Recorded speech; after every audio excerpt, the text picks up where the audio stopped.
Give a warm welcome to Cara Buckley, climate reporter, and her guest, Al Roker, weather and feature anchor of Today and co-host of Third Hour of Today.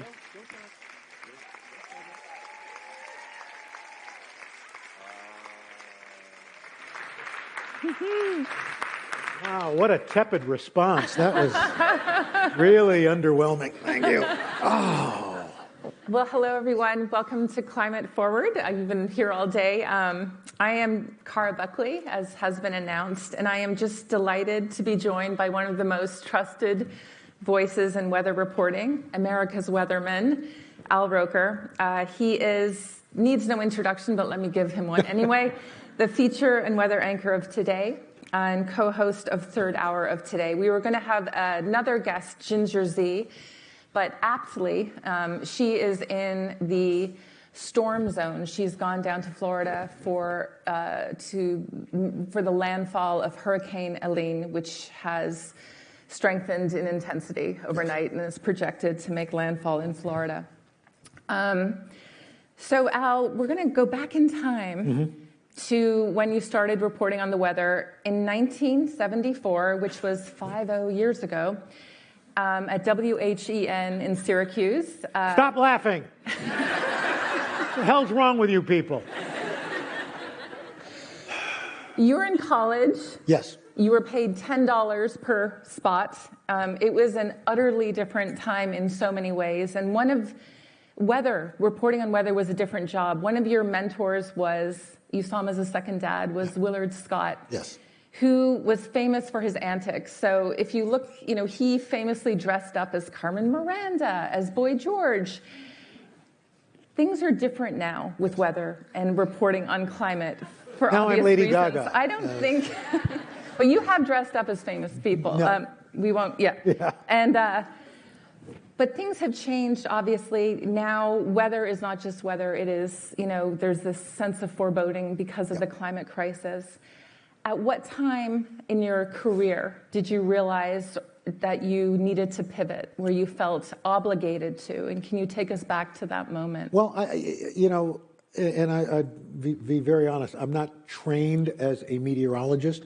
I went to school at SUNY Oswego in upstate New York, and I was going to work in television, not on TV, but my department chairman put me up for a job doing weekend weather in Syracuse, New York, at his station, and I had already taken a couple of classes in then it was called ecology and earth science, and I just kind of thought I'll just do this until I can get a real job, and I've always been interested in graphics and weather and television presentation in itself, so I found it really interesting to be able to tell a story graphically, and weather lends itself to that. So I thought you can have fun when you need to, but I've always felt that at the end of the day, this is people's lives and their livelihoods. So you take that part of it seriously. I don't take myself seriously, but I take the weather seriously. So, but I will say that I think the tipping point for me, the turning point where we really was like, we were talking about this, but it was Superstorm Sandy. When you saw what this did without a direct hit on New York City and how it changed the topography of coastal New Jersey and rendered lower Manhattan almost uninhabitable. You thought something's happening here. You saw the destruction it caused that on Long Island. So that I think was where I think people in general just kind of sat up and went, It literally hit close to home. Yeah. And did you have a sense of foreboding in terms of how am I going to talk about this? Did you feel like you had to ramp up your knowledge? And did you have the backing of the higher ups? Not that there's anyone who should be higher up that you should ever respond to, but I wish you would call and let them know. But here was the thing. Nobody ever told me, don't do this. So as long as you don't tell me don't do this, I'll do this, but I think what we have all tried to do, and I'm very fortunate in that we have a very robust climate unit at NBC News that pivoted. We were known as the weather unit, but then as this became what we think is the existential threat to our world. And I have to say, NBC News, our folks there, in fact, Rebecca Blumenstein, who used to be here and now runs our news coverage, said, we've got to beef this up. And so we have a very strong group of people. Half of them aren't here right now because they're back at 30 Rock monitoring Helene. So we've looked at this as a real beat, as you guys do, obviously, so terrifically at the New York Times. And the goal is, and we were talking about this a little backstage, as legacy media, how do you get people's attention to this crisis?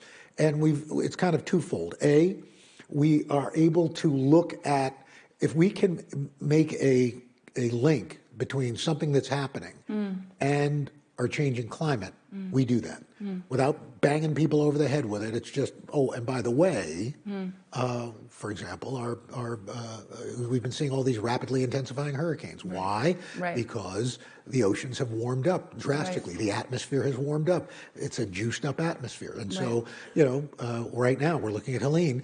Probably right now it's forecasted to come on shore as a 3, but because of rapid intensity, it's already rapidly intensified. Right. But it probably will rapidly intensify at least one more time, and it could make landfall as a 4. Not that that's going to make a hill of beans of difference to those folks who are going to get hit with that, but it's just another statistic.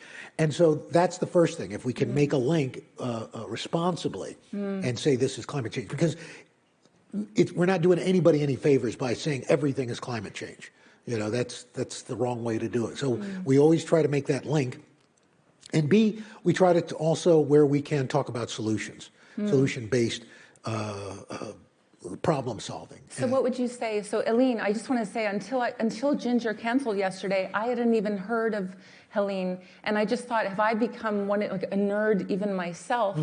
To just sort of this fatigue of bad news. Like, how do you pierce through that and then not so despair? Well, we start talking about it early on. We were talking about the possibility of Helene last week, and the technology has gotten better. It used to be, you've always heard us talking about the European model versus the American model, and as I like to say, who doesn't like European models? But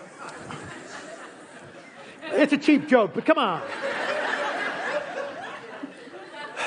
Anyway, and the disparity, that usually the European model was better. Well, we've made vast investments. NOAA has in infrastructure, and we can put our supercomputer up against anybody's, and so we're getting better at that long range forecast. But what isn't catching up is, again, because of climate change. The biggest problem we're having right now is accurately predicting the rapid intensification and what landfall is going to look like. So, but again, our goal. There are certain things, you can't. There's no upside to a rapidly intensifying hurricane. There's no solution base right now for something like that. Right. So how do you thread in, if you're reporting on Helene as a weathercaster, how do you thread in solution, or do you even have space because you're fighting for attention? Well, our goal is making sure people are prepared. That, look, we're not crying wolf. We're not, this is a real deal. And yet we will, if you watch, and I will predict the same thing we'll have some people that we'll unfortunately have to interview who've lost things and said, well, we just weren't expecting this. I've ridden out others, but this one was worse than ever. Well, that's what's happening now. That's what's happening. You talk about flooding events. We've been talking about 1 in 100-year floods. Well, these are now becoming 1 in 20 or 1 in 10-year floods because of this rapidly changing environment where you've got warmer air, warmer ocean waters. But now with hurricanes, and one of the things we have to talk about is resiliency, because people used to say, well, I'm not in the cone. What am I worried about? Well, these systems are staying stronger longer. Right. They're overproducing. And yet, okay, obviously it's a very polarized country. This is a super polarized issue. So, which is sort of, most people in America believe it is happening. But in terms of what is their priority, it's very disparate depending on, you know, what political persuasion you are. So how do you have a national stage, literally. Are you trying to reach out to people who don't believe and elevate the concern? Like, how do you bridge that gap, and have you faced blowback for talking about climate change? I can honestly say, if we have faced blowback, they didn't tell me about it, which is great. And you're not on Twitter. Exactly. I don't. You're absolutely right. Well, I am, but I just don't read it. But I think, to your point, Cara, I think people intrinsically know this. And my thing is with people, you know, I've had folks want to try to pick an argument with me at the airport, and it's like, really? Oh yeah. It's so like, what happened? It's you know, I remember I was in the what airport? I was in Kansas City, and there was a gentleman, and I won't say what network the television was on, but he said, can you believe this? And he said, oh wait, I know. I bet you're one of those climate change believers. I said, go with God. You know, and that's it, because people want to pick a fight. I'm not here to pick a fight. My job is to when you wonder why your insurance rates are going up, if you can get insurance, you know, that's climate change. Right. There's an economic impact to that. You know, Marcus Samuelsson was just here. You know, our food chain. You know, we've got to figure. You know, as far as you know, growing wheat to feed, you know, this is America's, you know, the world's breadbasket. Well, you know, the traditional wheat crops are suffering. Right. So now, all of a sudden, I think one of the flour companies, King Arthur Flour, is growing a different kind of wheat that right now is maybe a little more expensive, but it's a wheat grain variety that is more resistant to drought and to heavy rain, and that's going to have to be scalable, and we're going to have to go up. You know, I was talking to Chef Daniel Hum of 11 Madison Park. He said, you know, they own a farm upstate.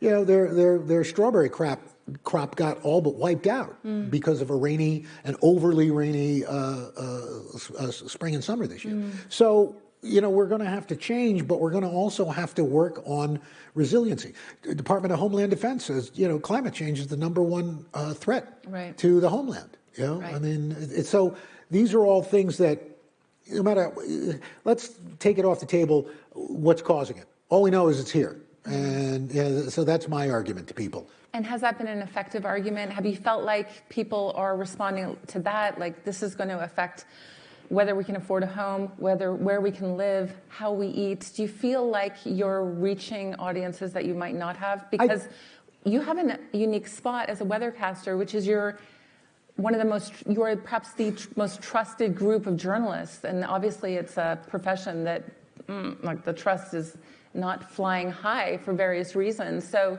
do you feel like you are able to break through? Yeah, because I think, again, we try not to over sensationalize. You know, if we can make that correlation, if we can talk about the fact that allergy seasons are much worse, and lasting much longer. The number of people who didn't suffer from allergies and now are because of these super blooms.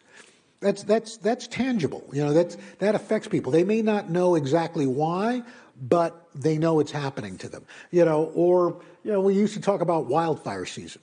It's no longer a season. Right. You know, since I think it was since 2000 to 2023, each successive year, about 5% more land has been burned than the previous year. You know, and you know, when people see their homes and their livelihoods going up in flames, you know, and they didn't think this was going to happen to them, all of a sudden, you know, it's like, maybe there's something going on here. So, you know, we're just trying to tell people, look, this is happening. We're going to have to deal with it.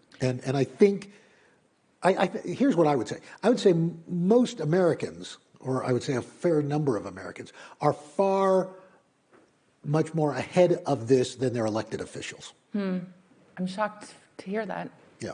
Yeah. That was very subtle. So last year you did a TED Talk and you said about climate change, and you said one of the things that inspired you was your granddaughter, Yes. Sky. How do you navigate, I mean, what is scarier than the life on Earth being snuffed out, right? I mean, so how do you navigate that part of this, of that part of paying attention to these very frightening things and not get sort of mired in grief? Well, I think we look at a number of technologies that are being developed, that there are so many people on a grassroots level. Government is one thing, but when people get motivated to make changes at their local level, and that starts to branch out, I'm very optimistic. So what kind of changes are you seeing that brings you a little bit of spark? Well, first of all, I think it is being driven very largely by younger people, because they're the ones, they're demanding that companies they take part in, that they either work for or purchase goods from, they want those companies, they expect those companies to be good corporate citizens when it comes to the environment, of being more sustainable, of having more of a circular loop as far as supply chains are concerned. I think they're looking at these third parties that rate companies for what they're doing as far as the environment is concerned. We've talked about there are climate refugees in this country. That we went to Alaska and saw that some of the Inuit people and such were being in a sense moved from their homes because the permafrost is melting. So how does that get fixed? How do you work on that? And then there are all these community-based groups that are really working hard to do that. And so I think when you look at it as a whole, even though a lot of we go into a Paris Climate Accord, and then if there's a change in administration, you get yanked out. And it's this push-pull. We've got to kind of almost politician-proof our fight for climate change. Which no small feat. Yeah. Politician-proofing anything arguably is a bit of a.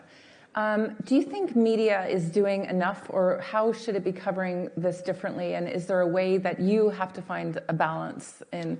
And is enough? Do you have the backing? Is enough attention being paid? Because we are both part of media, right? Legacy media organizations. People's attention spans are just so.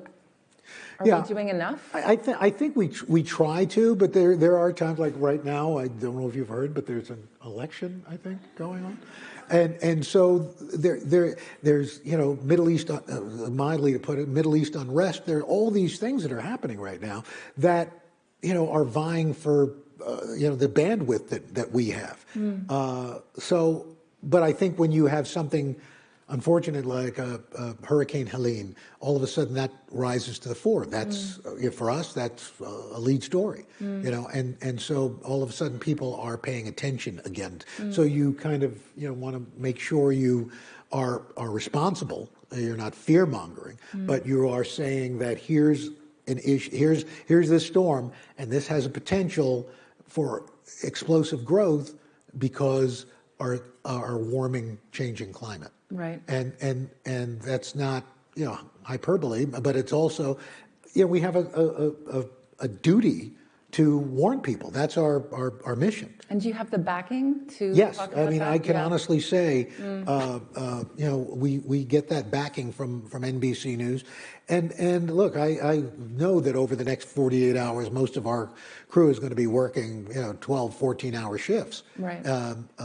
Until the danger is past. But now, it used to be, it hit, and then we were dealing with the aftermath in the immediate community. Now we'll be tracking this thing into the Mississippi River Valley, into the Appalachians. And Atlanta is under a tropical storm watch right now, or warning, I should say. So, it's one of these things where it's no longer where you're on the coast, or whether it's not, doesn't even necessarily have to be a tropical system. You know, your run-of-the-mill low pressure now, you know, overproduces. You know, you think about Harvey and what that did a few years ago. So you know, but again, I feel that, you know, you can reel off all these statistics. Right. And after a while, to your point, it becomes mind-numbing. You know, Right. Okay, we know it's bad. What are we going to do going forward? Right. I mean, I did an article earlier this year about Chris Gloninger, who is a television meteorologist who left his job at Iowa's KCCI after getting death threats. And he said he just didn't get the backing of his station anymore. People just want to know the weather. Yeah. What did you hear about? What was your reaction to that story? I was really saddened by that. I was stunned. And I don't know if I don't know how you know what his presentation was, or I'm sure he was very responsible in what he did. But the idea that people would threaten his life is just mind-boggling to me. Listen, you know, you used to joke about it. Again, to your point, back in the day, you know, it's like, well, you guys, you know, like, if I got my job wrong as many times as you do, I'd be out of a job. Blah blah blah. Yeah, okay. Yeah. Oh, you're pretty funny. But you're doing your job, you know, and part of that job is not just what is happening today, but what's going to be happening tomorrow, Right. and beyond. Right. And you know, to explain why it's as bad as it is, you know, you're not doing your job, Right. If you can. And the idea that people were threatening him for doing his job is pretty scary. Right.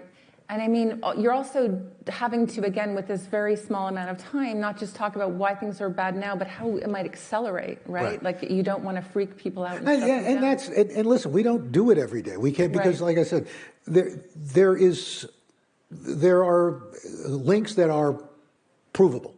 Yeah. You can, but there are other things that aren't. You know, tornadoes are very difficult to link to climate change. So for us to do that, we know that maybe where they're forming has changed, has shifted further east and further north into bigger population centers. But is it making them worse? We can't say that. So we don't.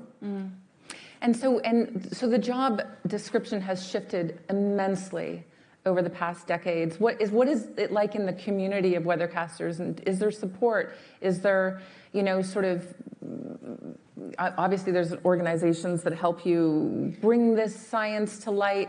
Is there a sense of responsibility, like we need to talk about this as much as possible? Oh, absolutely. Like, because you're the messengers in a way. You know, there's the American Meteorological Society, which you know has been around forever, and I'll never forget.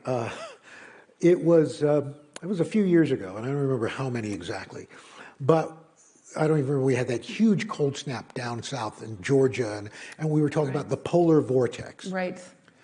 And Rush Limbaugh came on and said, "Not Al Roker. They're making this up. The polar vortex. There's no such thing. They're just creating this." And I happened to have my textbook from the American Meteorological Society on my desk from, sadly, 1972, and the glossary. And there it is, and we put it on the air. 1972, polar vortex. There it is. Right. Didn't make it up. Right. In there. That must have been satisfying. It was. Yes. Not gonna lie, felt pretty good. So we're not making things up. We are based in science, and that's what this. You know, it's science. It's science. You know, this isn't witchcraft or anything like that. Well, maybe a little. It's just. But you know, it's a serious subject that demands us to be as judicious as possible with it. What we know, when we can make those links, we do it, and we kind of put it in there.